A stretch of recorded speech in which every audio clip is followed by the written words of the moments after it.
बेटे और बेटियों, मध्य प्रदेश में आज कई महीनों बाद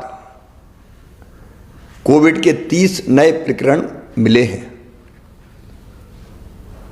कल अपने पूरे देश में भी 7,495 पॉजिटिव प्रकरण पूरे देश में आए हैं। और एक बात जो मन में चिंता पैदा करती है, महाराष्ट्र, गुजरात और दिल्ली तीनों राज्यों में पिछले एक सप्ताह से पॉजिटिव केसों में लगातार वृद्धि हो रही है, लगातार बढ़ोतरी हो रही है। कल महाराष्ट्र में 1201, गुजरात में 91 और दिल्ली में 125 प्रकरण आए हैं।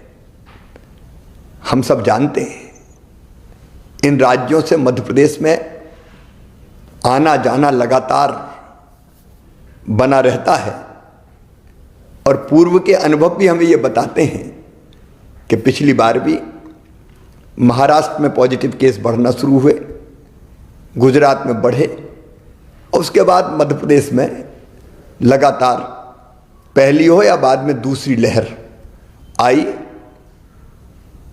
और दूसरी लहर में जो कष्ट हमने भुगते हैं वो हम कभी भूल नहीं सकते। अगर पुरानी दोनों लहरों को भी देखा जाए, पहली हो या दूसरी हो, प्रारंभ इंदौर भोपाल से ही हुई और अभी इंदौर तथा भोपाल में प्रकरण बढ़ के लगभग साप्ताहिक प्रकरण नवंबर महीने की तुलना में दिसंबर में 3 गुने हो गए हैं। कोरोना ने अपना स्वरूप बदला है और नया स्वरूप ओमिक्रॉन के रूप में देश के 16 राज्यों में आ चुका है। इस संभावना से इनकार नहीं किया जा सकता कि मध्य प्रदेश में भी ओमिक्रॉन वायरस के केस मध्य प्रदेश में जल्दी आ जाएं। यदि हम पूरी दुनिया का भी अध्ययन करें और पूरी दुनिया का अनुभव देखें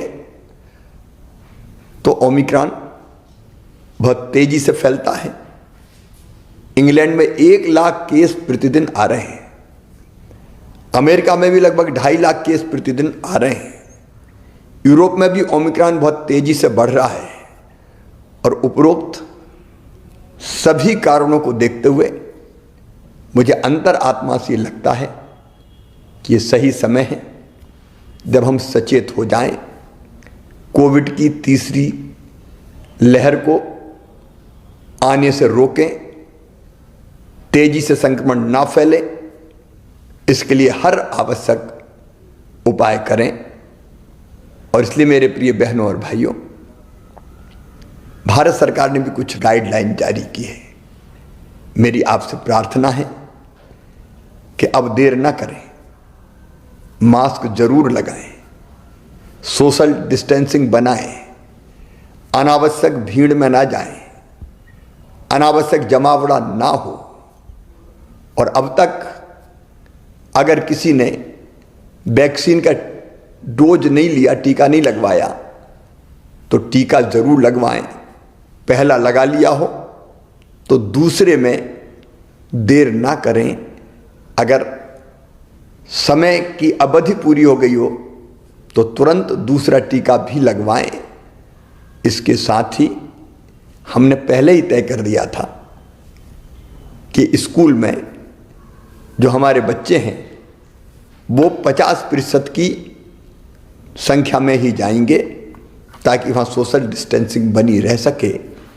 हम आज एक फैसला और कर रहे हैं कि रात्रिकालीन कर्फ्यू रात 11 बजे से लेके सुबह 5 बजे तक लगा रहेगा।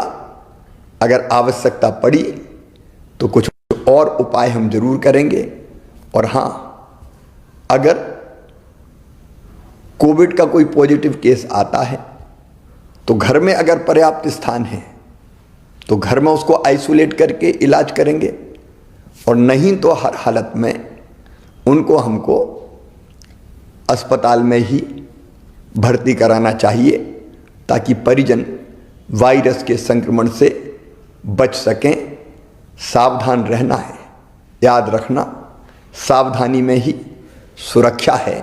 मेरी प्रार्थना है आप सब सहयोग करें ताकि तीसरी लहर के संकट से हम अपने प्रदेश को बचा पाएं और अपनी जनता की जिंदगी की सुरक्षा कर पाएं। ये आप सबके सहयोग से ही होगा। बहुत बहुत